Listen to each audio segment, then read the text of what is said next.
Estimadas y estimados jóvenes y no tan jóvenes, buenas a todos. Buenas. Buenas. Buenas, banquemos un ratito. Terminan de conectar.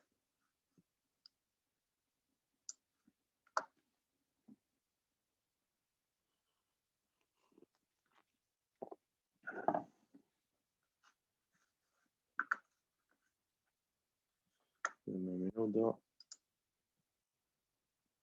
Este problemita que solo puedo ver a quienes tienen video, pero quiero ver a todo el mundo ahora. Yo no me acuerdo dónde está eso. Ah, acá está. Bien. Bueno, ahí va. Bienvenidos, bienvenidas. Hoy tenemos clase con la profesora Araño. Anda por ahí arriba a la izquierda, por lo menos en mi pantalla. Así que ahora en un ratito le entrego la clase sobre texto de Carol Pateman. Y adelanto que el lunes... ¿Es correcto? Porque ahora me volví a parar recién, repasamos el cronograma. Sí, correcto. El lunes vuelven a tener clase conmigo y lo que vamos a ver es continuamos la clase de SADE que inició el otro día Pau y hacemos una lectura SADE Candelés. El texto que hay dando vuelta es el texto Lo frío y lo cruel, consideraciones de Sájar Masoch, que está es un capítulo de ese texto que está en el Drive. Después tenemos el jueves 17 clase de Spinoza con la profesora Edlis. Luego el lunes 21 Marx conmigo y tenemos un cierre el 24 que estamos viendo si es Benjamin o Sloterdijk. Y ahí termina la parte teórica del cuatrimestre, después ya nos metemos en repasos y parciales y eso. Después, adelanto para que sepan las clases y los textos que vienen, después precisamos fechas de finalización. Por ahora, no está confirmado, pero por ahora vayan reservándose la presentación de trabajos prácticos. Por ahí lo hacemos, o sea, lo que van a presentar en el auditorio virtual. Estamos viendo si lo hacemos creo que es 9 de julio, feriado, viernes 9 de julio. Entonces lo hacemos ese viernes arrancará a las 6, 7 y terminará a las 10, 11. Entendiendo que feriado va a haber restricciones, o sea que vamos a estar todos guardados. Así que da lo mismo si es feriado o no es feriado, si es lunes, si es... Bueno, como hemos pasado estos años que los días se hacen medio extraños, ¿no? Preguntaste que hoy es martes, algunos se preguntó estos 2 años, se hizo esa pregunta. Así que en principio vamos a tratar de poner la fecha del auditorio virtual el 9 de julio, después ajustamos con eso. Si no es el 9, será el jueves 8. Ok, ¿alguien tiene algún comentario, alguna pregunta o algo ahora con respecto al trabajo final? O si quieren la dejamos para el final de la clase. Si alguien tiene alguna urgencia, algún grupo tiene alguna pregunta concreta que podamos despejar sin robarle mucho tiempo a la clase de Marian. Si no, cuando termina Marian, nos dedicamos a eso. No, solo, ¿podés repetir qué es lo que hay para leer aparte de lo de SADE, que no me quedó? Así lo leo para el lunes. De SADE está el texto de... No, SADE ya lo leí.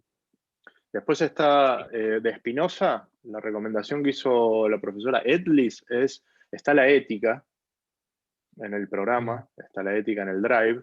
Lean 5 páginas de la ética, cualquier 5 páginas de la ética, da lo mismo, abren la ética y leen lo que quieren. Entonces, eso sería para la clase el jueves. Y luego para la clase de Marx tenemos el texto de Pierre Salama y Jacques Vallée, Introducción a la Economía Política, que está en el programa. O sea que para el lunes Deleuze, aparte de SADE. Para el lunes la novela de Sade, Filosofía del Tocador, que ya arrancamos el otro día, y el textito de Deleuze, exactamente. Perfecto, gracias. Buenísimo. ¿Alguna otra cosa?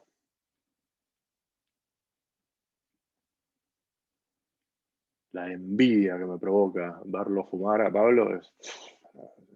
Soy un exfumador resentido, mala onda. Y bueno, lo estás haciendo bien. Por esto yo tengo 3 STEM por esto, así que...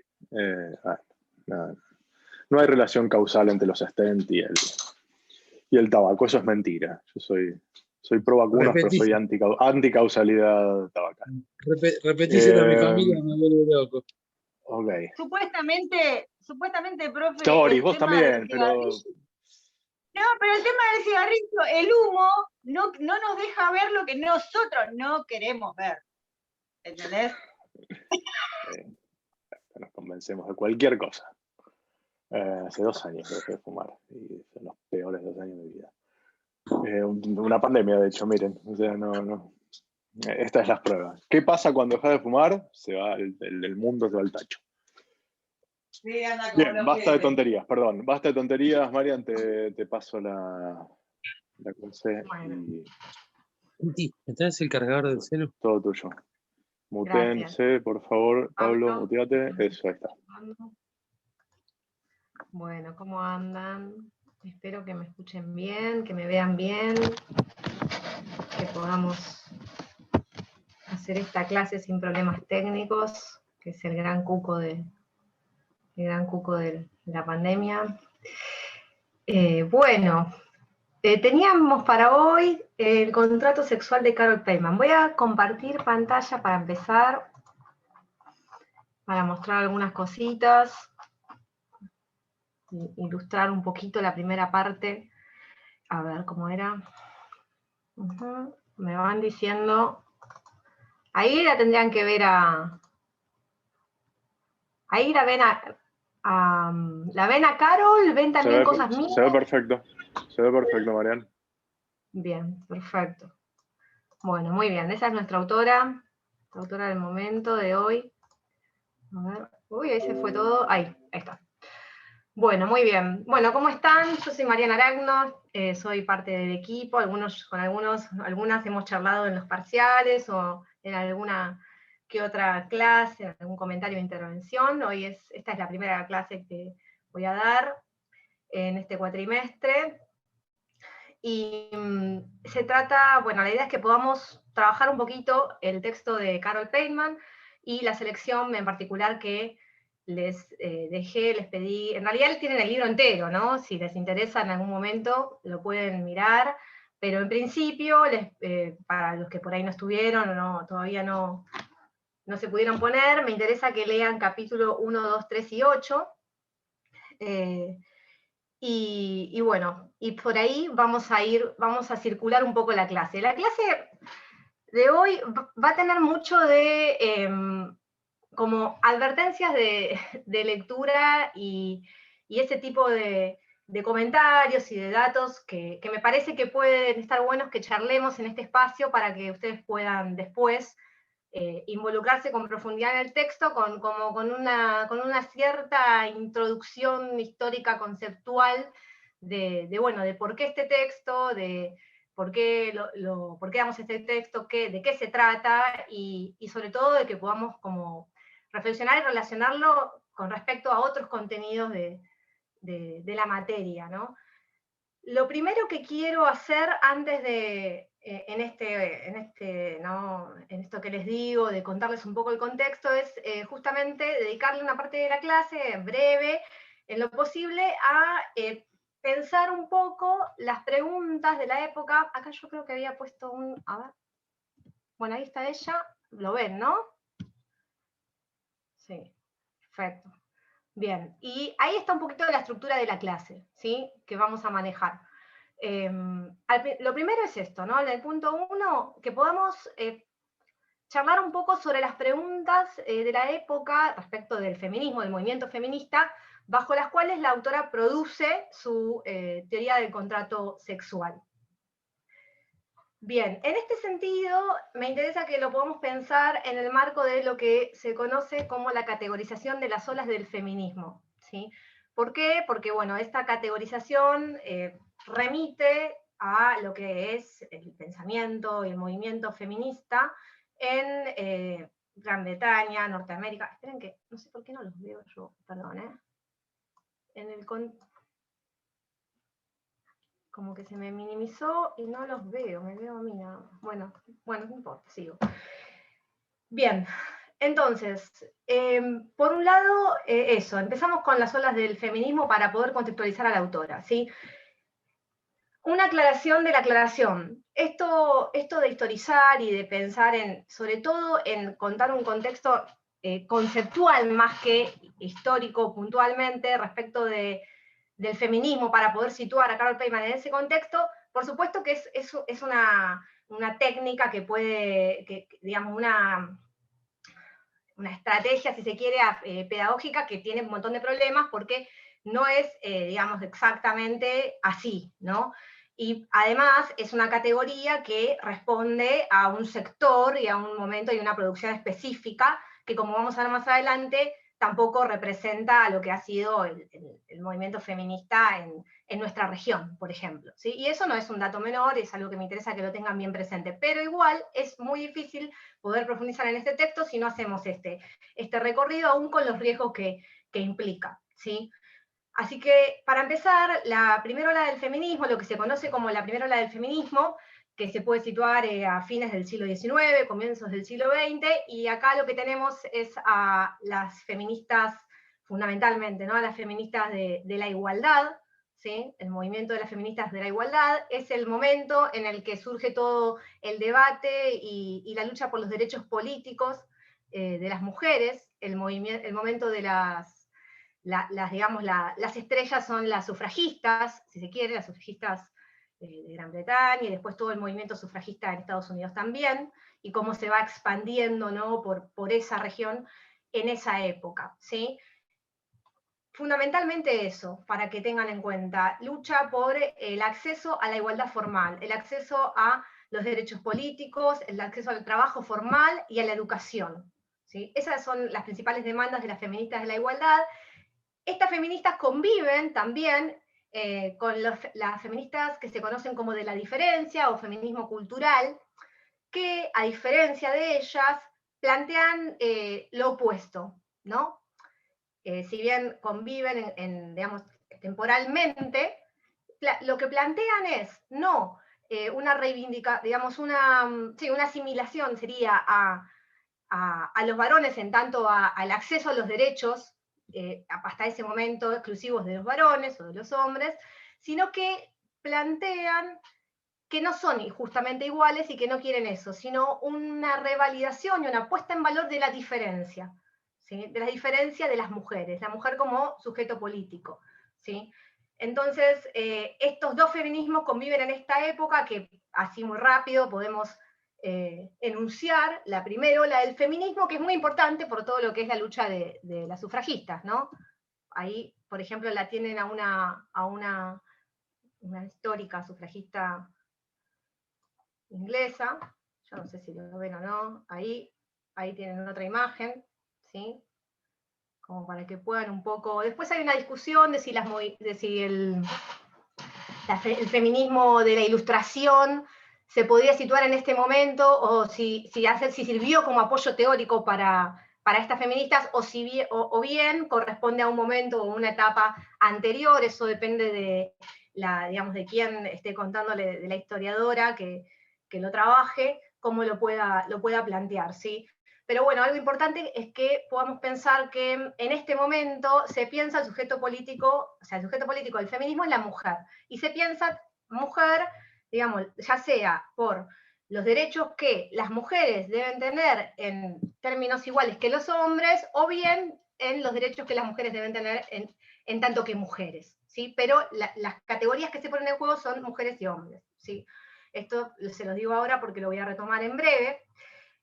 Y algunas, bueno, de las críticas que reciben estas feministas, que también dan cuenta de un agotamiento de las demandas de la época, si se quiere, bueno, con respecto a las feministas de la igualdad, es que esta demanda por acceso a igualdad de derechos se queda corta, ¿sí? Y con respecto a las feministas de la diferencia, que lo que piden es imposible, ya que esa diferencia es precisamente la que la ciudadanía patriarcal excluye, la ciudadanía patriarcal, o sea, los derechos, esta igualdad de derechos civiles de los hombres, esa ciudadanía patriarcal excluye, ¿sí?, la valorización y digamos, el reconocimiento de las mujeres en tanto que mujeres. Se construye algo de lo femenino en ese contexto, en el contexto de la ciudadanía patriarcal y de la permanencia, ¿no?, de esa ciudadanía. Además, las feministas de la diferencia, digamos, en la medida en la que piden que la mujer sea valorizada en tanto que mujer, hay como un peligro en esta consigna también, que es caer en una postura esencialista respecto de lo que la mujer es, ¿no?, por las mismas feministas.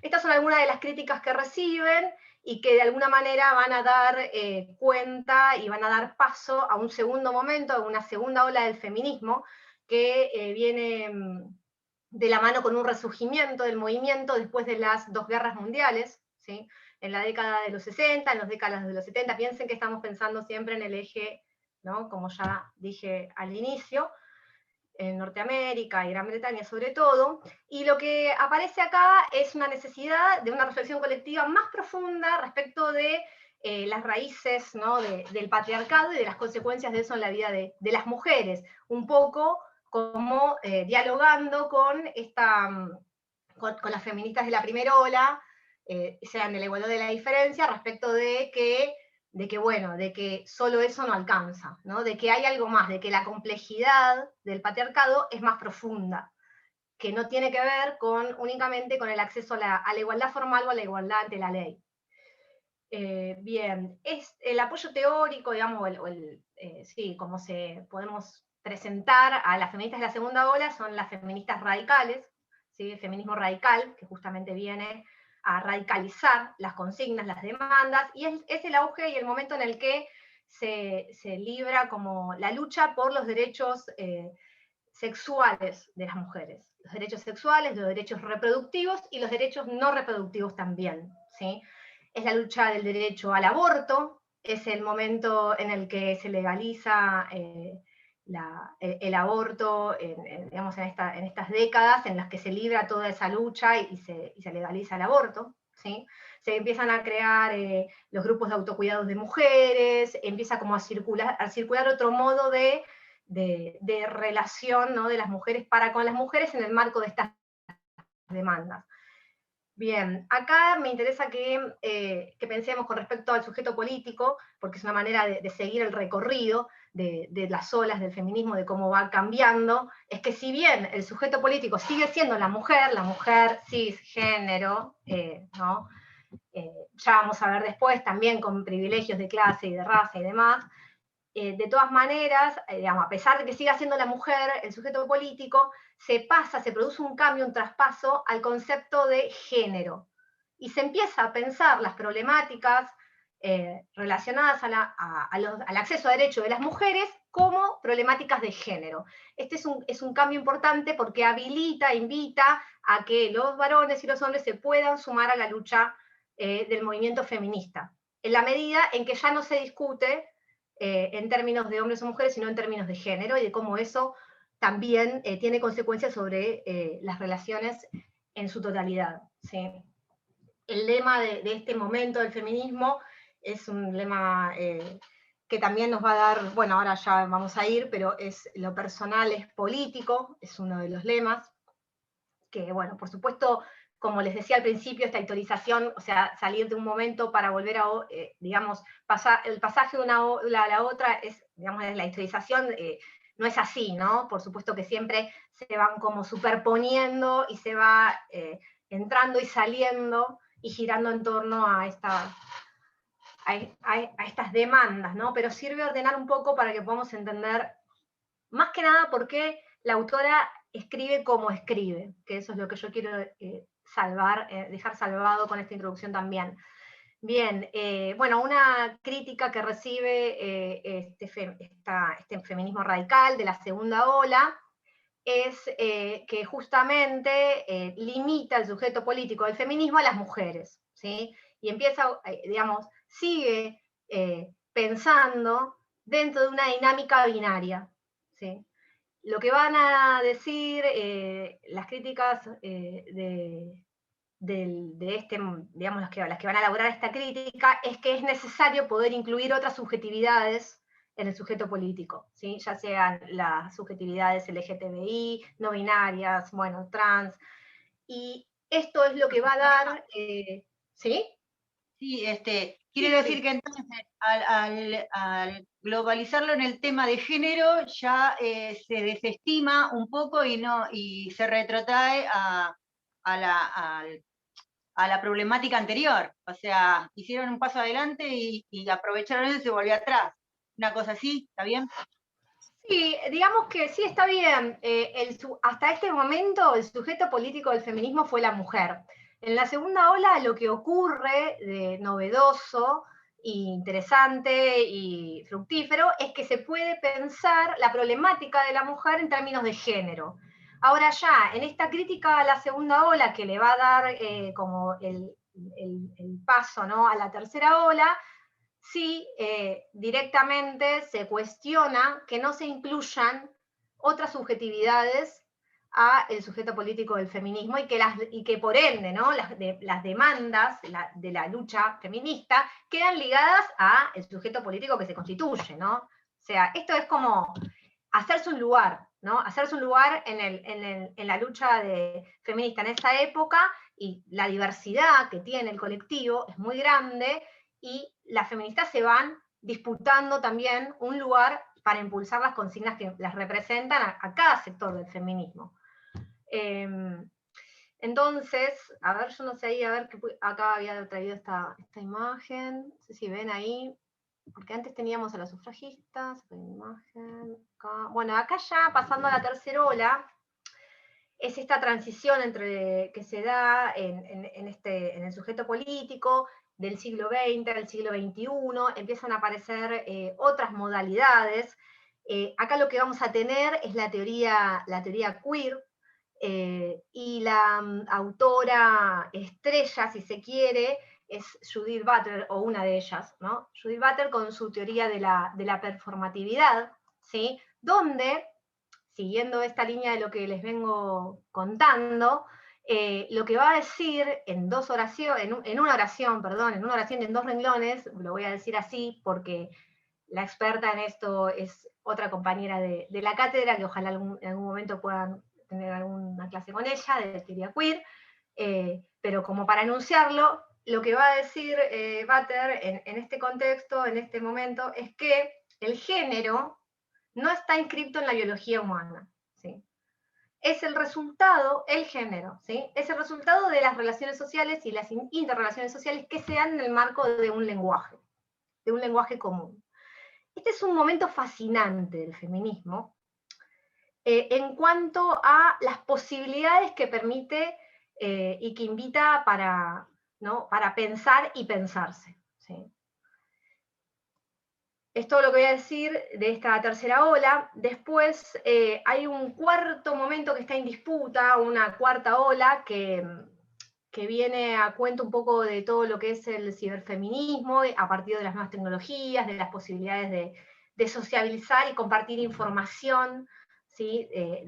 Con apoyo en las nuevas tecnologías, todo lo que ha sido el movimiento Me Too, Ni Una Menos, No es No, como si, y hay como una discusión de si esta forma de encarar de encarar nuevas como demandas y demás, y de visibilizar las problemáticas del feminismo, a partir de este medio se podría encuadrar en una cuarta ola, o si son una expresión de la tercera ola en su máxima potencia y la cuarta ola no existe, o si bien es posible que sean parte de esta cuarta ola, o bien si no es necesario ni posible ya seguir hablando en estos términos, porque el sujeto político y la diversificación del feminismo es muy variado, muy amplio, por lo tanto la cantidad de colectivos que implica ya no podría pensarse de esta manera. Y esto un poco lo propone, si se quiere, desde que el feminismo de la tercera ola viene un poco a plantear esta problemática, ¿no? Como habrán notado, y un poco comenté al principio también, en esta categorización lo que está faltando son los feminismos que se denominan feminismos de la periferia, feminismos tercermundistas. Y acá lo que hay es digamos, lo que se pone, es todo muy distinto, ¿no? Yo lo quiero mencionar porque no está como trabajado en esta categorización, pero me parece importante mencionarlo en la clase.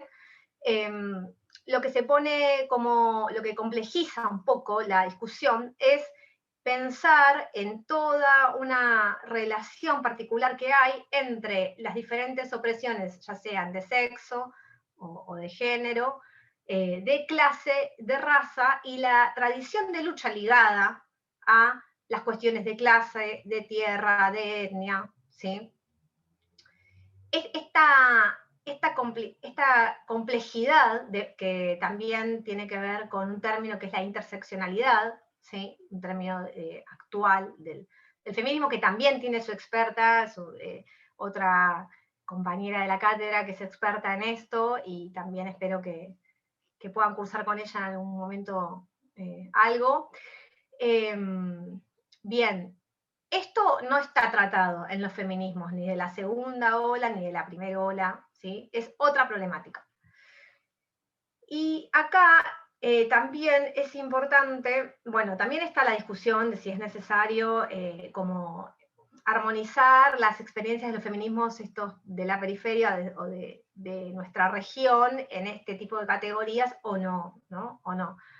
Y por otro lado, en nuestra región también tenemos otra realidad, porque digamos, es una región que fue atravesada por otro contexto político, en particular en los 70, cuando la segunda ola, digamos, cuando se estaba en pleno momento de derechos sexuales reproductivos de la segunda ola del feminismo, y se legalizaba el aborto, y se avanzaba en un montón, en ese sentido, un montón, con respecto a las demandas feministas históricas. Acá estábamos atravesados por lo que fueron las dictaduras militares, ¿no?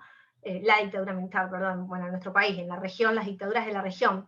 Pero en particular me quiero referir al caso argentino porque es cierto que se implicó un parate en un montón de aspectos, y también es cierto que con el retorno a la democracia, las demandas sociales giraron más en torno a los derechos humanos.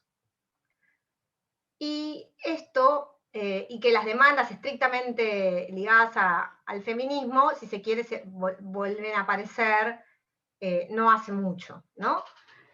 Pero en esta lucha por los derechos humanos, es interesante pensar también que, si se quiere, las protagonistas y pioneras fueron mujeres.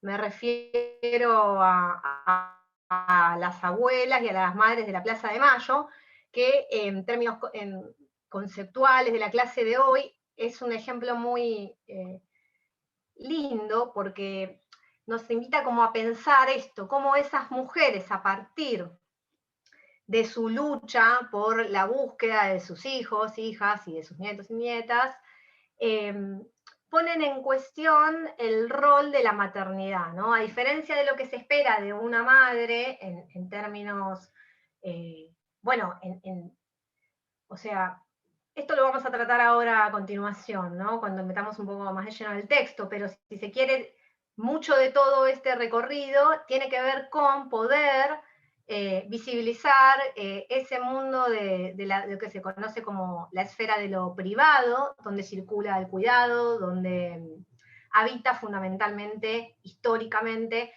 la mujer, y donde hay, por supuesto, muchas expectativas y estereotipos de cómo se deben llevar a cabo esos roles, ¿no?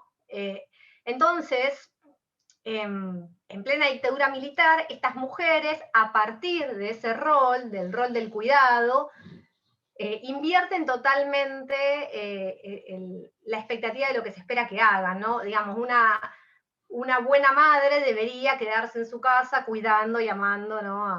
a sus hijos y a su esposo, y estas mujeres lo que hacen es salir a la calle, ocupar el espacio público, ocupar la calle, en la búsqueda de su familia, desde el cuidado, ¿no? Así que bueno, eso se los dejo ahí como para que...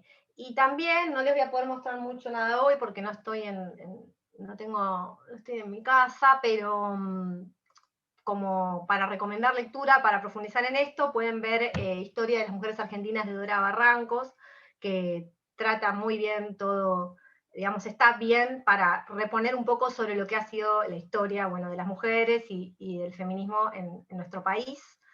Y también hay un texto que me gusta recomendar y mencionar, que es El Calibán y la Bruja, de Silvia Federici. No sé si lo escucharon.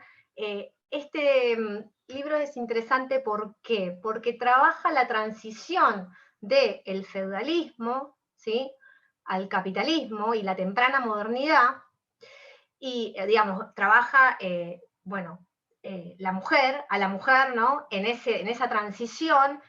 Y una de las hipótesis del texto que les quiero enunciar para que la tengan ahí a mano cuando vean Marx, es que ella dice que el proceso de acumulación originaria que permite la instauración del modelo de producción capitalista solo es posible a partir de la expropiación del cuerpo de las mujeres, ¿sí? El capital se sostiene entonces por el trabajo asalariado y por algo que no se considera trabajo y que recae sobre el cuerpo de las mujeres. Eso ténganlo por ahí cerca para cuando vean Marx. Y a ver, bueno, acá tenía esta imagen. Yo me olvido de esto, me pongo a hablar y me olvido. Pero bueno. Y bueno, acá, bueno, también nosotros tuvimos nuestro delay, pero tuvimos nuestro también movimiento sufragista el 23 de septiembre. Bueno, acá esto que les comentaba, algunas imágenes de las madres y las abuelas. Y bueno, esto para después. Bien, a ver, les pregunto como para pasarles un poco la voz. Dicho esto, sobre todo para los que tuvieron la oportunidad de leer, ¿qué piensan con respecto a la autora? ¿En qué momento la podemos ubicar en este mapa histórico, conceptual, así veloz que hemos planteado? ¿Dónde les parece que se puede situar a Carol Peyman? ¿En qué ola? La segunda ola. Una segunda, tercera ola. Por ahí. Bien, exactamente. Ella escribe en plena transición de la segunda a la tercera ola. De hecho, El Contrato Sexual se publica por primera vez en 1988. Y esto yo quiero que digamos, todo esto lo digo sobre todo porque cuando lean el texto y se encuentren con que la autora se expresa constantemente de forma binaria, ténganle paciencia, ¿no? Ténganle como... hay muchas cosas para decirle, ¿no? Pero en este esfuerzo como de estudiar lo que escribió en ese momento y todo lo que propone también, que ahora nos vamos a meter con respecto a lo que venimos estudiando, bueno, hay que como poder pensar en eso y tener paciencia, ¿no? O sea, la autora habla de las mujeres, su sujeto político son las mujeres, aunque trabaje desde el género, y se expresa de modo binario, ¿sí? Y por supuesto que esto a la lectura de hoy o sea, uno está leyendo un texto digamos, de teoría política feminista y se excluye un montón de subjetividades, pero tiene que ver con esto que les vengo contando, ¿sí? Así que bueno, eso es clave para mí que lo podamos pensar así. Y bueno, por supuesto ella forma parte del feminismo radical, ¿sí? Y trabaja con lo que les decía hace un rato, el lema de la segunda ola de lo personal es político, que es el eslogan que un poco va a acompañarnos durante la clase también, tiene que ver con las preguntas de la época en relación a la dicotomía y a la separación entre lo público y lo privado. Sí. Bien, antes de seguir, esto sí les quiero recomendar, porque esto es una joyita que se llama El desorden de las mujeres, citando a Rousseau. No sé si el contrato sexual no se consigue, el contrato sexual está agotadísimo, sale 6 lucas por Mercado Libre, o hay que esperar que Fede Winner vaya a España y nos traiga uno a cada uno, por favor. Pero salió hace poquito, vieron en este momento pandémico que están todo el mundo está publicando todos los artículos que tenía dando vueltas, porque todos tenemos que morfar. Bueno, Carol Peyman ha publicado todos los artículos que son contemporáneos con el contrato sexual, en este libro, por 1.000 pesos, se lo pueden comprar, cuando se termine no va a haber más, y van a tener que leerlos de PDFs, de internet, y acá están todos juntos, hermosos, así que nada, se los recomiendo. Bien, eso... Quiero decirte antes de que empieces que no me hago cargo ni un poco de lo que hiciste. Nada, eso, chao. Yo te estoy esperando a que te des la vacuna para que te puedas ir y me traigas mi libro. Bueno, otra advertencia y algo más que quiero decir, que quiero contarles. La autora, como habrán notado, que tuvieron la oportunidad de leer, establece muchos diálogos. Muchos. Sí.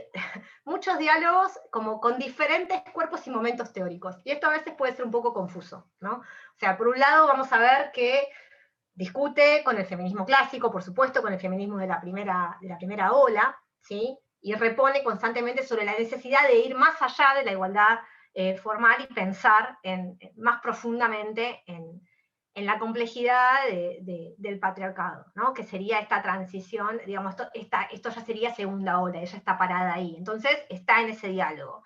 También dialoga con, diálogo, por supuesto, que nadie le contesta, ¿no? Pero dialoga con los teóricos del contrato social, por supuesto, ¿no? Hace con Locke, con Hobbes, con Rousseau, fundamentalmente.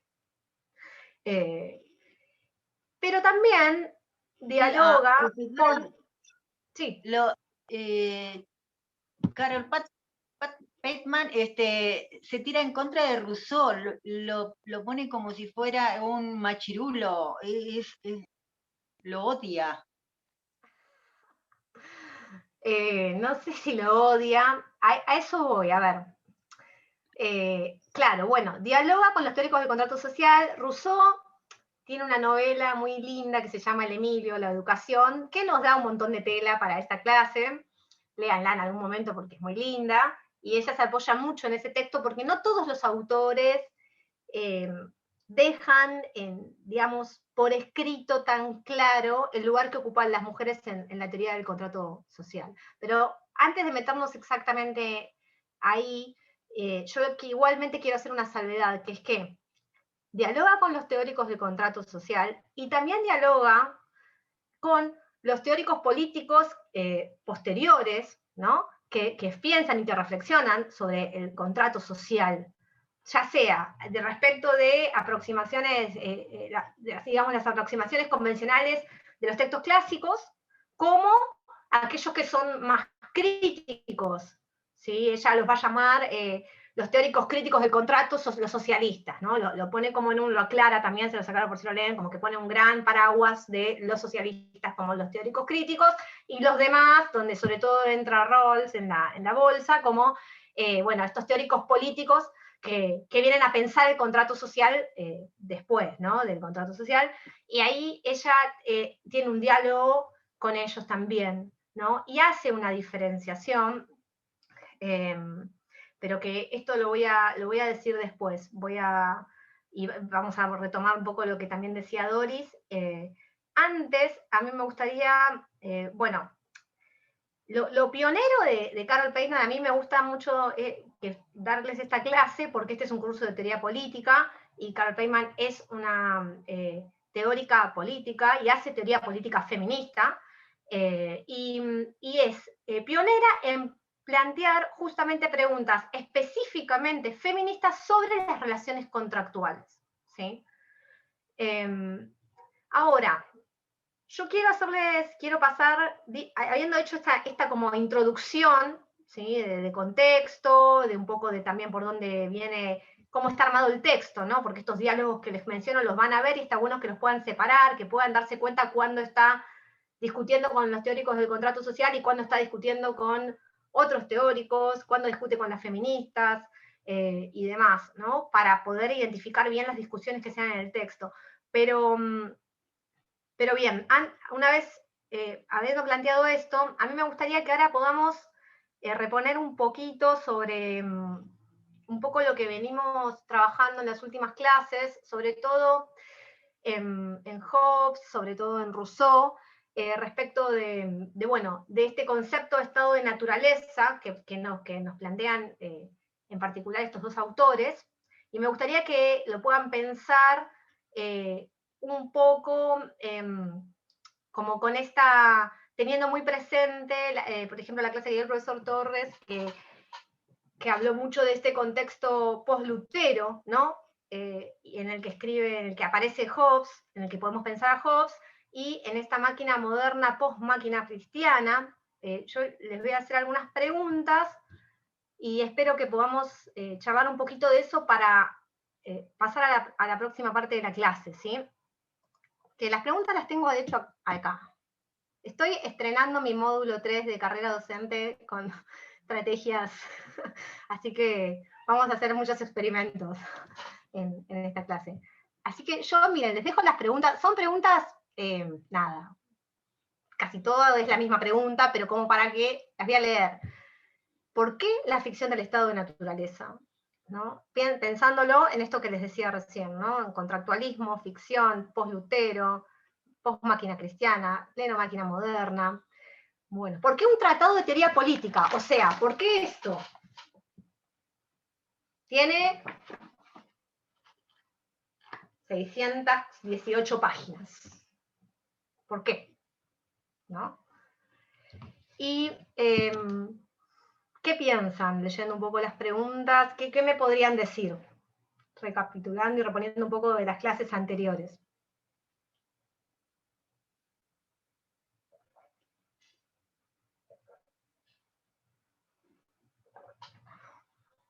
¿Se fue? Sí. Ahí volvió. Un poco lo que venimos charlando. ¿Qué se acuerdan? La clase de profesor Torres, la clase de profesor Ahora, Erlich. ¿se me escucha ahora, Mariana? Sí, ahora sí.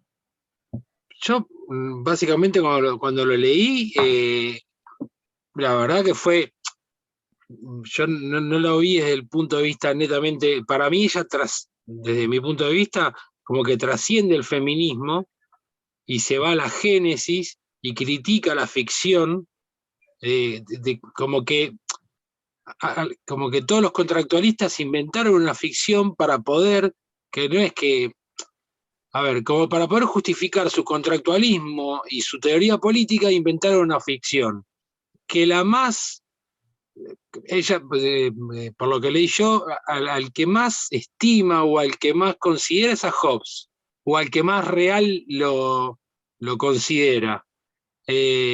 Pero que todo es mentira, todo es una ficción, que buscar los orígenes, que no sabemos nada, y que básicamente, eso que hablabas vos, tienen que hacer una diferencia entre lo público y lo privado, y que niegan que la mujer no es individuo. Cuando hablan del contrato social y de los individuos, la mujer nunca existe ahí. Y es una contradicción completa con el naturalismo, que Rousseau la disimula, que Hobbes es el único que más o menos los equipara, porque cuando habla de la guerra, que si sos hombre o sos mujeres, todos contra todos, y vuelve y hace una distinción muy grande entre paternalismo y patriarcalismo, y que toda la teoría se ve desde una óptica patriarcal. Entonces, que habría que salir de esa óptica patriarcal para poder analizar el contrato social, los contractualistas, el feminismo, que es muy difícil, y me gusta porque lo hace más allá de, como decís, de todos los diálogos que hace, lo hace desde ahora, desde hoy. Es lo que me quedó a mí, de haber leído todo. La verdad que no lo noté como un libro feminista, aunque sí lo es, pero sino como una crítica a la teoría política en general. Quizás tenga que ver también con que esa ficción es de la ficción que venimos hablando desde el principio, de la estantería y de ese poder legitimante, entonces es como que es algo que va mutando, y ahora, bueno, todos inventan uno, ¿viste? Dios, y ahora crean esta ficción, este cuento de la abstracción del estado de naturaleza. Entonces sirve como para dar pie al estado en el que vivimos, al estado civil, Igual a mí lo que me interesó también que planteaba ella era que bueno, hablan mucho de libertad, pero que nunca tienen en consideración que las mujeres no son libres y que nunca fueron libres y que en el estado de naturaleza tampoco. Pero nada, para mí, no sé, esa ficción es eso, es como que seguir con el juego, no sé, seguir con la apariencia. También desde un punto me parece que el contrato y todo eso es como para poder sustentar con el mismo patriarcado, digamos. Es como para decir, bueno, es natural, esto es así, este contrato es de esta manera. Es como para no preguntarse, ella termina diciendo eso en una parte. Como que no, lo privado no es políticamente relevante, entonces no lo terminan discutiendo. Es simplemente como para seguir sustentando la misma maquinaria, digamos, es como que, bueno, no lo hablamos y sigue todo igual. Y es todo así, y nadie lo duda. Es que es dar cuenta, perdón, es dar cuenta también que dentro o fuera de cualquier tipo de contrato, ya sea en un estado de naturaleza o en cualquiera de los inventos que se pueda crear el hombre, la mujer siempre estuvo por debajo. Y aunque haya esa libertad cuando ellos llegan a su contrato y su mundo ideal, la libertad de la mujer nunca va a estar al mismo nivel que la del hombre. Yo creo que hace mucho hincapié en eso, que es como la idea que sigue bailando, me parece. Perfecto. Bueno, muy bien todo, muy bueno todo lo que comparten. Gracias por compartir sus reflexiones. Y sí, me viene un poco por ahí, ¿no? Como es, lo que va a decir la autora es que este principio de autoridad, este derecho político que se intenta justificar, explicar, argumentar con la ficción, el relato, el cuento del estado de naturaleza, es el patriarcado, el derecho patriarcal, y específicamente el patriarcado moderno, ¿sí? Entonces, acá es donde empezamos a meternos un poco de lleno en el texto. Déjenme ver si me quedó alguna aclaración para hacer. Ah, sí, hay una aclaración que quiero hacer, una más, la última. La última aclaración de lectura, que también pensando un poco en las clases anteriores, es importante que tengamos presente cuando trabajamos este texto, cuando lo leemos, que el interés de la autora no es fundamentalmente reinterpretar o interpretar desde otra perspectiva los textos clásicos, ¿sí? Lo que busca la autora, su interés fundamental, es resucitar esta historia, la historia del contrato sexual, para poder como llevar luz y aclarar y visibilizar las problemáticas actuales que digamos que tienen su origen en los términos en los que la autora la plantea, en el contrato social, pero que resisten y tienen vigencia en las instituciones principales de hoy, ¿sí? ¿Esto por qué lo digo? Porque si se quiere, el enojo principal de la autora no es con los clásicos, sino con los teóricos que con posterioridad vienen a pensar a los clásicos, porque lo que ella va a decir es que la subordinación patriarcal es central en la teoría de los clásicos, en la teoría del contrato social. Es central, ¿sí? Por supuesto, para ella sobre todo, y eso es lo que vamos a ver enseguida, un poco de lo que, la mano de lo que ustedes venían diciendo recién cuando tomaron la palabra, todo viene por ahí, mencionaron creo que todo. Entonces, ¿cómo puede ser que si esta subordinación patriarcal es central, evidente y sumamente como notoria, y sin embargo no se dice nada por los críticos del contrato social, ¿no? O por los críticos o por los teóricos, ya sea porque los críticos en términos, los socialistas que se llama, subsumen todo a la cuestión de clase, o porque los teóricos que simplemente piensan, no dicen nada, dejan las voces digamos, los aportes de la teoría política feminista desaparecen de las elaboraciones teóricas. Y ese es su enojo principal, ¿sí?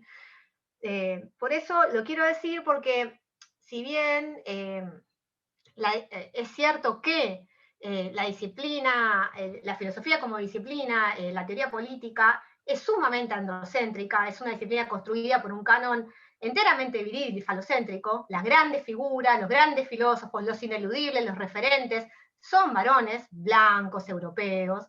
Esto es cierto. No obstante, esto no quiere decir, en términos de Pateman, que no haya que leerlos, ¿no?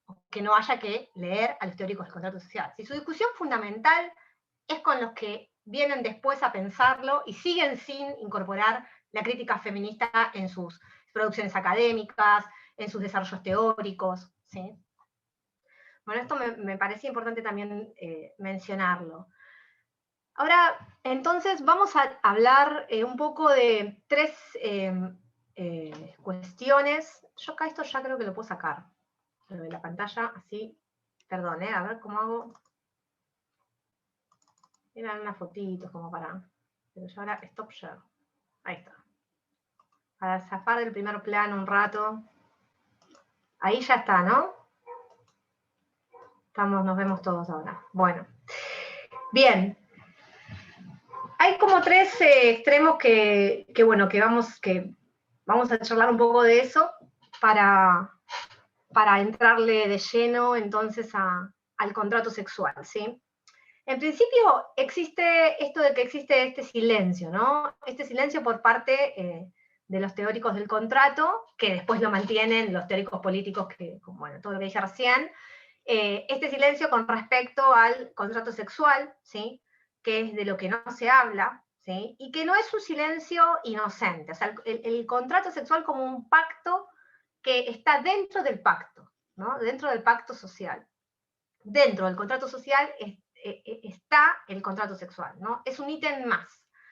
Y este silencio hay como dos argumentos tradicionales que se dan para explicar este silencio, que son dos cuestiones sobre las que vamos a charlar un poquito, que una tiene que ver con diferenciar el paternalismo clásico, el patriarcalismo clásico del patriarcado moderno, o sea, diferenciarlo, esa diferenciación en realidad es la que va a plantear la autora. El argumento tiene que ver con que el paternalismo, el patriarcado sería el paternalismo, ¿no? Y listo. Y presentar como esa lucha ganada, esa lucha de los teóricos del contrato respecto de el paternalismo, ¿no? El derecho del padre sobre los hijos. Como la victoria de los hijos sobre los padres, ¿no? Bueno, ahora volvemos un poquito más sobre eso. El segundo argumento tiene que ver con otra cosa que también dijeron, porque esto también lo dijeron hace un ratito, que es la separación de las esferas de lo público y lo privado, ¿sí? A partir del contrato social se crea la esfera de lo público y se la separa y opone a la de lo privado. ¿Sí? Esa dicotomía entre esas esferas aparece a partir de la teoría del contrato social. Y es, si se quiere, el punto de partida, ¿no? Como el alumbramiento del patriarcado moderno se da en ese momento. Después vamos a volver un poquito más sobre esto, y bueno, por consecuencia de esto tiene que ver con el lugar que ocupan las mujeres como categoría social, quedando por fuera del individuo en la sociedad civil. Estas tres cuestiones son las centrales del texto. Después en los capítulos que no les pedí que lean, pero que si quieren los pueden leer cuando tengan ganas, si les interesa el tema, la autora trabaja diferentes contratos en particular para rastrear, ¿no? Cómo en ese tipo de contratos, ¿sí? Se puede como dar cuenta de toda esta matriz patriarcal con relación sobre todo al contrato en sí mismo y a la dicotomía entre lo público y lo privado, ¿sí? Cómo aparece todo el tiempo esto en los contratos en particular, que es una relación poco explorada, esa, ¿no? Como la relación del contrato original con los contratos en particular, ¿no? esa es una relación poco explorada por el feminismo, plantea la autora.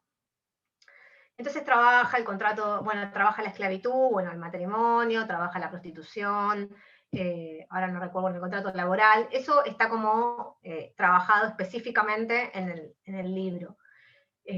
Bien, entonces, para empezar a decir alguna cosita de cada uno de estos extremos, como, primero, bueno, ¿qué es el derecho patriarcal, ¿no? Porque,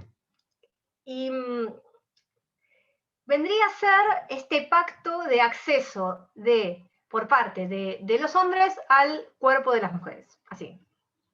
O sea, como el pacto es ese, ¿no? Poder acceder, la sujeción de la mujer, la subordinación respecto de los varones, y que se manifiesta con el acceso al cuerpo, ¿sí? Con el libre acceso al cuerpo. Eso es el derecho patriarcal, y es el contrato sexual, el pacto sexual, ¿sí? El acceso sexual al cuerpo de las mujeres. Bien. Ahora bien, ¿por qué no se habla de esto? ¿Por qué no se habla de esto en los teóricos los teóricos clásicos, ¿no? En principio, como para analizar bien la teoría clásica. Después, bueno, ¿por qué no hablan los demás? Que es lo que más a ella le molesta, es un poco, viene del mismo camino, ¿no? Se invisibilizan las voces y los aportes del feminismo por considerarlos inferiores, poco relevantes, discusiones para dentro de 10, 20 años, etcétera, etcétera. Pero eso tiene un origen en este contrato social o sexual, que tiene que ver con, primero, asimilar, o sea, el eslogan, si se quiere, del contractualismo es que el patriarcado muere con el derecho paternal, ¿sí?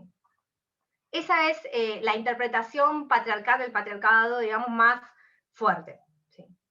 Digamos, una vez que se derrota al padre a partir de esta teoría emancipadora del contrato, se termina la discusión con respecto al patriarcado. Pero por supuesto nunca se menciona cuál es el lugar, o no tan claro, ¿no? Cuál sería el lugar entonces que ocupa la mujer en esta distribución. Y lo que va a decir, lo que dice Peyman, bueno, primero, que el contrato social justamente es digamos, da cuenta de un punto crucial en el que se produce la transición de este paternalismo clásico al patriarcado moderno. O sea, el patriarcado moderno nace con el contrato social, ¿sí? Y es una transformación en manos de los teóricos del contrato de ese derecho y de ese poder del padre sobre sus hijos, que pasa a ser un poder de los hombres sobre las mujeres. ¿Me siguen? ¿Me van? ¿Sí? Bien. Sí. ¿Alguna pregunta acá? No, yo lo único que ella lo ve desde el punto de vista feminista, pero como vos bien dijiste, es como, yo lo tomo como ejemplo, porque ella dice que el contrato social, con el tema de la ficción y todo, es como seguir manteniendo, es crear otra forma de sujeción, con la ilusión de libertad, y que el tema de la igualdad son todas construcciones para seguir manteniendo el dominio del hombre blanco. Y es verdad lo que dice, es como que a Rousseau, Hobbes y todos esos los entiende por el contexto donde lo hicieron, y su mayor crítica es que de ahí en adelante a ninguno se le ocurrió, ni a los socialistas, ni a los más revolucionarios como Marx. Es como que toda esa parte, sí, se quejaron de la fuerza productiva, de esto, del otro, pero nunca analizaron, sobre todo a mí me quedó muy, muy grabado esto de que la mujer no es individuo, y al no ser individuo no puede hacer un contrato, pero a su vez hace el contrato de matrimonio, o sea que ahí adquiere o le da una forma cuasi de individuo, y cuando se mete con como que el patriarcado es el fracaso del matriarcado, y que en realidad el patriarcado está sustentado en el matriarcado, porque como que la culpa la tienen las mujeres por el patriarcado, por el matriarcado que fracasó y que ellas con los hijos y que a su vez toda esa parte, aunque es muy feminista el libro, a mí me sorprendió, porque yo lo interpreté, lo leí desde un lado completamente distinto. O sea, me hizo ver todo el tema del contractualismo, cuando mete a los esclavos, este tema del patriarcado que es, o sea, el patriarcado ya se mete con los trabajadores, digamos, con todo el mundo en general y cómo todos nos comimos el chamullo, perdón por la palabra, de la ficción de la libertad, la igualdad, la fraternidad, y esto es mentira. Es una construcción que armaron en su momento les habrá servido, y que de ahí en adelante nunca nadie más lo cuestionó. O sea, bárbaro, quedó así. Y ustedes las mujeres son todas locas que van gritando por los derechos, y es verdad, como algunas pelean por el sufragio y otras pelean por otra cosa. Y ella en realidad, por lo que veo, va más allá de todo esto. Es como que dice, tenemos que romper. Nosotros estamos mirando todo desde adentro del patriarcado. Bien, está bueno lo que decís. Antes de que sigas, retomo algunas cositas. Efectivamente, hay un problema con respecto al consentimiento y al lugar que ocupa la mujer, porque el tema es este. La mujer no reúne las condiciones de individuo, digamos, el individuo es el sujeto que participa de la vida civil, de la vida de la sociedad civil, de la vida del contrato, de la esfera pública, ¿sí? Esa esfera pública que es la sociedad civil, donde circula esto que les digo, es el terreno del individuo. La mujer, en tanto que mujer, por naturaleza, ¿no? En la teoría del contrato social se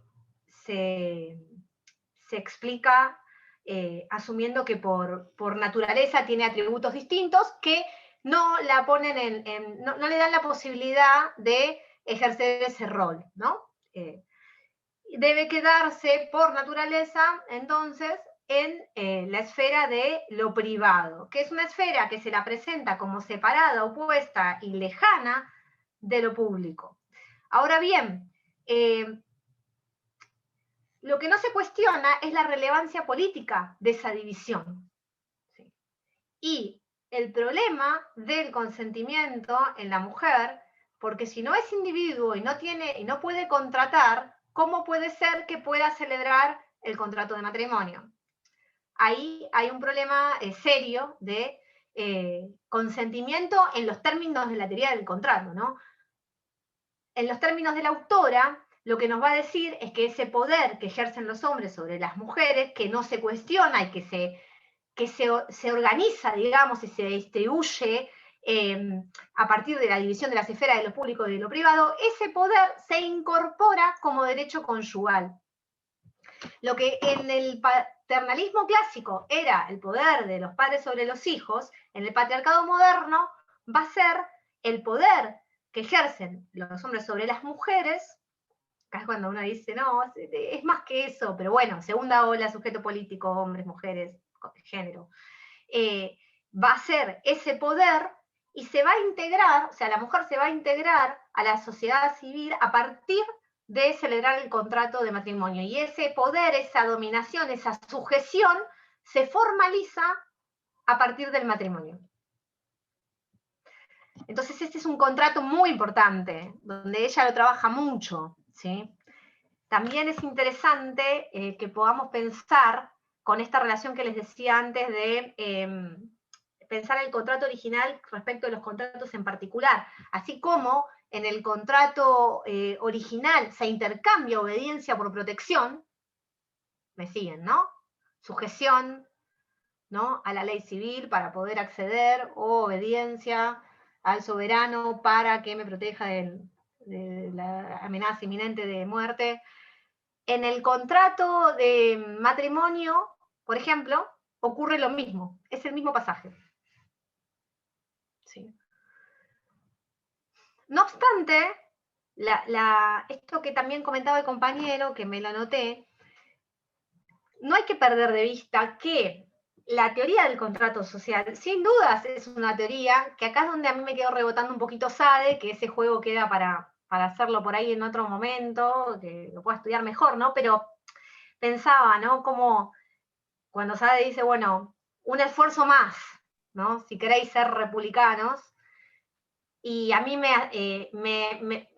hacía como sentir esto de, digamos, la potencia profundamente emancipadora de la teoría del contrato social. O sea, no era joda tampoco, ¿no? Entonces, eso también lo trabaja la autora pensando en, digamos, de qué manera esto se podría haber extendido y se podría haber como pensado para otros tipos de opresión, por ejemplo, la opresión sexual. Después ella, sobre el final de su texto, dice, bueno, cuando yo digo que falta la mitad de la historia, sí, falta la mitad de la historia, pero también estoy exagerando un poco, ¿no? También están todas las cuestiones de raza, ¿no? Otros tipos de opresiones que también quedan al margen de este contrato, ¿no? En el contrato, o sea, que también quedan excluidos de alguna manera, o sea, literalmente de los atributos de lo que sería el individuo. Y después había notado algo más de lo que dijo el compañero, que me daba pie para seguir, pero no lo anoté. Otra cosa que les quiero decir es que a este argumento y a esta forma de entender patriarcalmente el patriarcado, como lo presenta ella, de que terminó hace 3 siglos cuando se derrotó el paternalismo clásico, ella lo que va a decir es que la primera batalla en torno al patriarcado es esa disputa de poder paternal, pero no se discute, como vengo diciendo, respecto del derecho sexual. Ahora bien, lo cierto, ¿no? Como el contraargumento, es que, no, digamos, para los que dicen que el patriarcado terminó con el paternalismo, el contraargumento que ella en un momento desmenuza y cita antropólogas y va y viene, busca, ¿no? Un poco también eso era lo que decía el compañero, creo, cuando refería un poco de las investigaciones antropológicas que ella cita respecto del matriarcado y demás, o de otras formas sociales en otros contextos.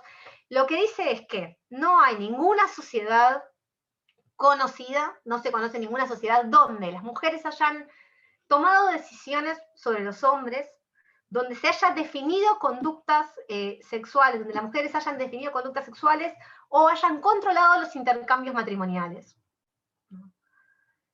Y de esta manera, ella de alguna manera, bueno, cierra esta cuestión respecto de este primer argumento, primera forma de justificar la omisión al silencio sobre el contrato sexual en la teoría del contrato social, ¿sí? El segundo punto tiene que ver con esta creación y división de esferas de las que también venimos charlando, y acá, nuevamente, lo que no se cuestiona es la relevancia política y la interdependencia. Lo que va a decir la autora es, estas esferas no son opuestas ni están separadas. No puede existir la libertad civil si no existe la sujeción de la mujer. La sujeción de la mujer, como venimos diciendo, se expresa a partir del contrato de matrimonio y habita la esfera privada, ¿sí? La esfera del cuidado, la esfera del hogar, la esfera de lo que no ocurre, digamos, en el mundo público. Acá también quiero hacer una aclaración, como pensando en términos de los debates actuales o más cercanos respecto de lo que dice el feminismo sobre esto, que es que, digamos, cuando escribe la autora es muy como tajante también en esto, y esta es la discusión del feminismo de la segunda ola, ¿no? La dicotomía entre lo público y lo privado, esto que les decía antes de lo personal es político, que tiene que ver con pensar el mundo que circula en el ámbito de lo privado como parte de una decisión política, ¿no? Y con relevancia política, y donde todas las discusiones actuales con respecto a la intervención pública en el mundo de lo privado, con revalorizar el cuidado y demás, y bueno, y muchas cosas que no me quiero ir por las ramas, pero lo que quería decir, ay, que ahora se me fue, con respecto a esto. A ver si me vuelve. Me volvió. Digamos, hay todo un sector más moderno, más contemporáneo de feministas, por ejemplo Nancy Fraser, y una también ex compañera de esta cátedra, tiene un artículo muy lindo que si a alguien le interesa me lo pide y se lo mando, que es Daniela Lusigio, que invita a pensar desde la teoría feminista, digamos, desde un punto de vista feminista, a poder pensar el ámbito, ¿sí?, de lo público desde la teoría feminista. Porque ¿qué pasa? ¿Qué nos dice Feynman? Que la respuesta, la solución, la salida no puede ser contractual, en definitiva. Porque el contrato está atravesado por el contrato sexual y siempre va a implicar subordinación. ¿Sí? La mujer, nunca, un cuerpo de mujer, nunca puede ser individuo en los mismos términos que un cuerpo viril. Entonces, la salida no es contractual. Y bueno, y chao, y cierra, y se va, y ¿qué haces? ¿No? Entonces, bueno, hay todo un movimiento, si se quiere, pensando en una esfera pública feminista, ¿no? Y cómo pensar esos espacios, donde circula la asociación democrática y demás, desde la participación, ¿no?, de la mujer, y en términos, digamos, incluyendo a la mujer a ese mundo, ¿no? Hay como discusiones en el medio grises que se siguieron masticando y trabajando, que están buenas para poder pensarlo, ¿no? Porque si no quedamos como ahí medio a truncos con el qué hacemos, ¿no? Pero bueno, a ver, recapitulando un poco, déjenme ver, a ver si me quedó algo más que quiera decirles. Estamos en hora, pero esto... A ver, me gustaría también escucharlas, por ahí hacer una recapitulación final en la que puedan participar ustedes, un poco de lo que venimos charlando, a los demás, a los que todavía por ahí no hablaron, si alguien... digamos, qué inquietudes o qué hipótesis o conceptos que antes no los habían pensado de esa forma, o sí, o los pueden pensar con relación a lo que venimos viendo. Una pequeña pregunta, reflexión, no sé si algo de lo que también lo dijo Pablo antes.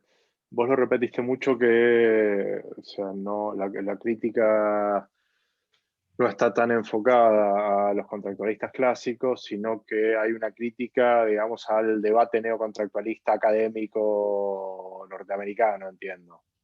Entonces, pero la pregunta es esa, ¿cuán académico es el texto? O sea, es un texto que se lo está, como vos dijiste, se lo está escribiendo a Rawls, a Nozick, a McIntyre, está discutiendo directamente con ellos y a ellos les está diciendo a ustedes que han retomado el debate neocontractualista, o que el debate contractualista, por eso se llama neocontractualista, están arrugando o están volviendo a obviar una cuestión que no le podemos encajar la culpa a tipos de hace 4, 3 o 2 siglos, pero sí poder ustedes ser culpables por obviarlo ahora.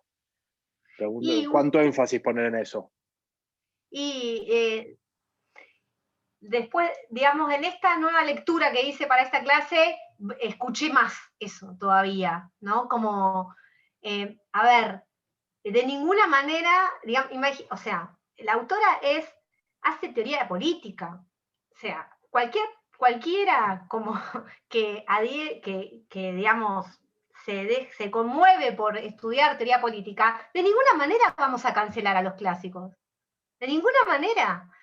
Ahora, en cambio, o sea, podemos pensar en esto que no dijeron, pero para producir algo, digamos, desde diferente y desde un lugar nuevo. Ahora, todos los que vinieron después, ¿no? Como decir estos neocontractualistas, y aprobé, ¿no?, este villiquen, ¿no?, del contractualismo, que viene como a acentuar todavía más y a excluir todavía más, valiéndose de textos tan interesantes, importantes del pensamiento teórico-político, y bueno, ahí para mí está el enojo. Y también con la crítica, por supuesto, la crítica socialista, marxista, y esta cuestión de subsumir constantemente, bueno, porque es imposible que no se pueda pensar de otra manera, ya lo vamos a ver, a la cuestión de clase, pero bueno, no hay acumulación de las originarias si no hay apropiación del cuerpo de las mujeres. No existe ese esquema, no se puede, o sea, entonces es como, bueno, sigamos pensando sobre esto, no tengo una un esquemita cerrado para presentar, ¿no? La autora es como que dice, ¿qué te puedo decir? Que contractual no puede ser la salida. Que un orden libre, o sea, un orden social libre no puede ser contractual. Bien. Entonces ahí es donde caen, ¿no?, a pedazos todas las demandas del feminismo de la primera ola, y todas, porque todas se enmarcan en una lógica de atracción hacia el contrato, hacia la ley del cupo trans, la ley del cupo trans. ¿Qué hacemos con la ley del cupo trans? Uh-huh. Parte de eso es lo que vamos a hacer la clase que viene con Sade, o sea, cómo no pensar, si querés, todavía naturalísticamente, hiperracionalísticamente, pero no contractualísticamente. Ahí tenés Sade, ahí tenés una máquina no contractualista. Sí.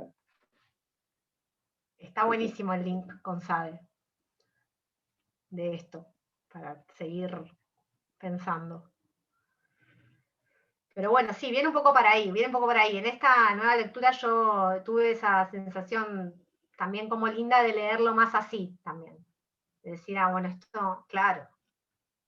¿Qué más? Los compañeros más? alumnos y las compañeras alumnas.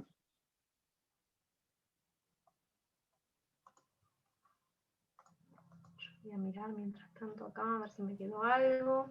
Una consulta, ¿cuáles son? Ella le hace una crítica, no me acuerdo, creo que es la segunda ola de feminismo, como que esa, por lo que vos hablaste, que hubo una parte del feminismo que querían los derechos del hombre y que había que salir de esa parte, esto de los cupos, que vos decís, que no había Sí. que tratar de parecerse al hombre, que la mujer, que está bien, que somos diferentes, somos distintos, que tenemos características distintas, que parten desde la naturaleza, y que mucho feminismo se preocupó por esto que decís vos, bueno, sí, bueno, el cupo para que haya mismos diputados que diputadas y esto, y que eso es una lucha inútil. A ver, está buena la pregunta. Desde un punto de vista filosófico, no desde un punto de vista actual. Claro, bueno. Actualmente, es buena la pregunta. Bueno, claro. Está buena la pregunta. Digamos, en principio, con respecto a la ubicación y a la crítica y demás, o sea, como dije al principio, a ver, las feministas de la primera ola, si se quiere, las feministas de la igualdad, son las que arrancan con esta máquina de pedir igualdad y acceso a los mismos derechos en términos de los derechos de los individuos, que eran los derechos de los hombres, ¿sí? La igualdad formal ante la ley, el acceso al empleo formal, ¿sí? El acceso al voto, los derechos políticos. Con ellas conviven en la misma época las feministas de la diferencia, que lo que dicen es, bueno, no queremos asimilación a los hombres, lo que queremos es ser reconocidas por la diferencia, por nuestro valor en tanto que mujeres. Ahora, el riesgo de esta consigna de las feministas de la diferencia es que podemos fácilmente incurrir en el error de definir esencialmente a la mujer, como si hubiera algo así, como algo que la mujer es, y que en tanto que eso que soy como mujer, quiero que exijo la valorización de mi diferencia. Ese es un peligro muy grande, porque no existe algo así como lo que la mujer es. En todo caso, lo que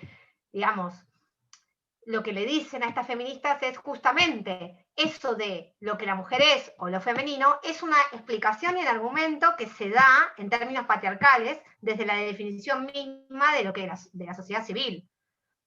Entonces, esa es una discusión complicada, no prospera mucho esto de feminismo de la diferencia. Digamos, el feminismo potente es el feminismo de la igualdad. De hecho, en los trabajos prácticos de ustedes, creo que 3 o 4, no recuerdo bien, si 3 o 4, tenían que ver con cuestiones de los derechos de la mujer, y íntegramente en estos términos. En términos de, bueno, estamos en la Facultad de Derecho, hablamos de leyes, está bien, pero en términos de acceso a derechos a partir de historias de la ley, y lo que quiero decir es que estas discusiones son atemporales también y conviven en los diferentes momentos del feminismo y todas las disputas y las luchas son necesarias e importantes. No, yo no niego eso, pero digo que yo al leerla acá, Bateman, lo que para mí trasunta ella estaba obviamente en el contexto, es como decir, bueno, esta es la que nos tocó, peleemos por acá, pero que en realidad tendría que ser, digamos, incluir a la mujer dentro del individuo, y el individuo tendría como características físicas distintas, y esa sería la última lucha, que la mujer fuera individuo. O sea, No, pero una cosa importante, Pablo, perdón, una cosa importante que es lo que acaba de decir Marian, que es, guarda que la crítica a esa posible deriva esencialista no es por un problema de diferencias, podemos llamar, fisiológicas o funcionales, es por reducir a una esencia, ¿no? A la mujer a una esencia, y, sí, digamos, no. y promover esa esencia. Con esta cuestión de la esencia, cuando vemos por arriba, en un curso como este, que yo, el contractualismo, tendemos a hablar, cuando pareciera que hablamos de una esencia, cuando hablamos de la naturaleza del hombre. La clase que viene vamos a arrancar diciendo, bueno, ojo, guarda con una cosa, Hobbes no es, precisamente lo que hace es deja de pensar en las esencias del modo clásico y empieza a pensar en potencia. No importa que, digamos, eso de hagamos como que pensamos qué es lo que el hombre es para ver qué es lo que tiene que hacer. Hobbes en realidad lo que piensa es al hombre de acuerdo no a lo que es, sino a lo que puede. Inclusive en la abstracción está la naturaleza, el hombre no es nada, es aquello. Claro. Es el que más lo iguala con la mujer. Esa diferencia la trae, la recupera positivamente, digamos, la En autora. esa ficción es el que más equipara al hombre y a la mujer, porque los pone a los dos en el mismo estado de lucha. No es una diferencia esencialista. Claro, no lo en trata. otros autores, esa diferencia esencialista la encontramos. Si te pones a leer, la encontrás. Te pones a leer Locke, la encontrás también. Te pones a leer Rousseau, en el contrato, no, yo todo. miré otra vez el contrato social, no vi la palabra mujer hasta no sé qué página. En el contrato social. Por eso yo no hablaba de esencialismo, sino que como, a ver, No, pero por eso entiendo, Pablo, digo, quedó claro, pero me interesaba marcar bien la distinción esa que hizo Marian del peligro del reduccionismo esencialista, ¿no? Que es algo que se ve en el debate teórico que trae Pateman. La Pateman. La Pateman, para La nosotros. Pateman. La Pateman, sí. Sí. Y bueno, y lo otro está ahí para pensar, digamos, en términos estrictos, no se podría hacer, la salida no quiere decir que no haya que buscar leyes o luchar por leyes que incluyan, que representen subjetividades, que incorporen, que determinen en un sentido más igualitario, pero hay una trampita ahí siempre en la que, digamos, la historia viene por otro lado. Como que eso no solo no alcanza, sino que es jugar el juego del patriarcado, de algún modo, ¿no? Entonces, en realidad la invitación, me animo a decir, es poder pensarlo, ¿no? Poder pensarlo y poder empezar a pensar cómo llevar, digamos, esto adelante, teniendo en cuenta, o sea, reparando sobre esto. ¿Qué más hay que hacer entonces? Pero bueno, esto ya para pensar, ¿no? Para seguir quiero reivindicar una cosa que también la vamos a ver el lunes, pero una cosa, guarda que Rousseau de esto se da cuenta. O sea, Rousseau, con Sade va a ser obvio, pero Rousseau dice, al fin y al cabo, toda esa institución que llamamos sociedad civil está atravesada por leyes que lo que hacen es aseguran la diferencia, aseguran mantener la diferencia. O sea, inclusive esas leyes que aseguran mantener la diferencia son protectoras para con los que no tienen, para que no se rebelen contra los que tienen y que hagan que los que tienen, no lo dice así Rousseau obviamente, tengan que salir a matar a los que no tienen. Entonces tenemos leyes, tenemos apariencias, tenemos estructuras que permiten asegurar la diferencia más o menos sin tener que andar matándonos entre nosotros. O sea, no vamos a redistribuir nada, pero bueno, vos tenés derecho a ofrecer tu fuerza de trabajo. Rousseau no lo dice así, por supuesto, eso va a ser después la lectura de Marx, pero tenés derecho libre a salir a ofrecer tu fuerza de trabajo y que por eso se te retribuya de modo justo, y de ese modo lo que estamos haciendo es, seguimos perpetuando el problema de la distribución. ¿Sí? Digo, en eso Rousseau se da perfecta cuenta.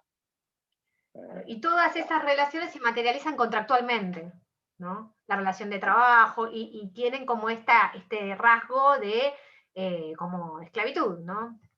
Esclavitud feudal por el trabajo asalariado, ¿no? La parte ellos. cuando dice que la esclavitud libre es mejor que ser asalariado, es brillante, no sé quién es, eso es brillante. Que ser un esclavo, elegir libremente ser esclavo es más seguro que ser un asalariado. No sé quién, no sé si lo dice ella o cita a otro, que creo que es uno de los teóricos del sur de Estados Unidos. Esa parte es increíble, es como decir, bueno, renuncio a mi libertad, pero me aseguro la comida para toda la vida.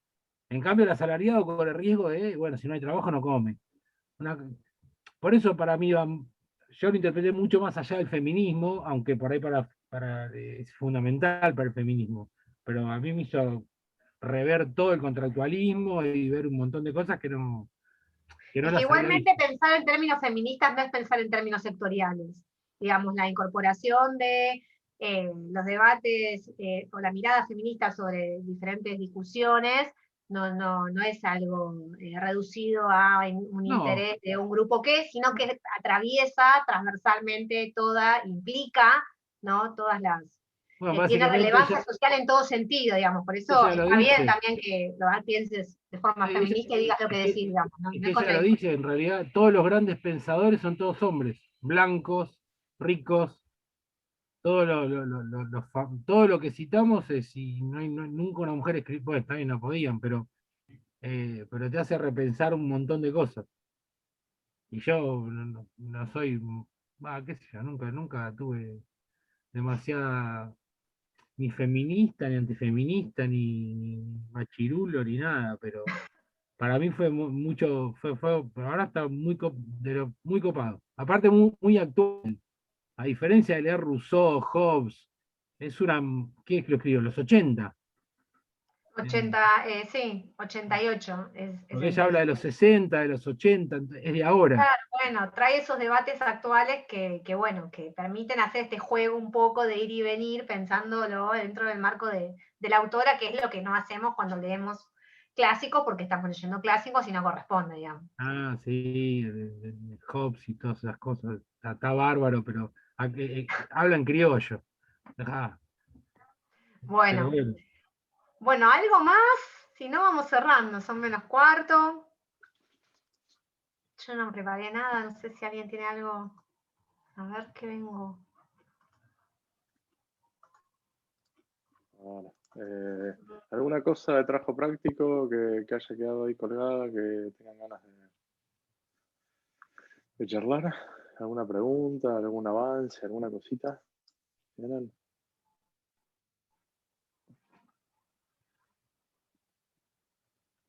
Está todo igual que el lunes, me parece. Sí. Fin de semana se junta. Fin de semana, bueno. Lo pasamos al lunes. A ver, vamos a compartir de salida. No sé si alguien tiene algo preparado. Si no, me adelanto. ¿Alguien tiene algo ahí a tiro que estaba desesperado y lo estoy ganando de mano? ¿O?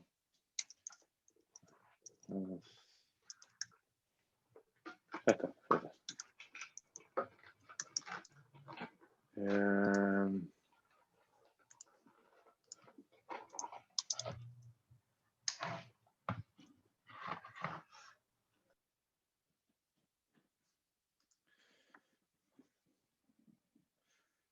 Bueno, ahí está, esperen que pasen la publicidad. Ya se los comparto.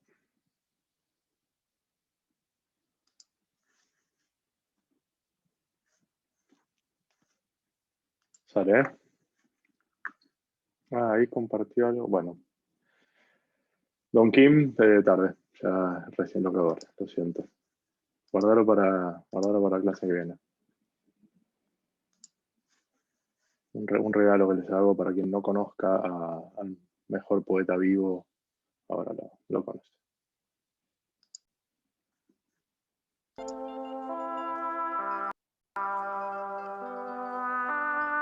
Gracias, Mariana.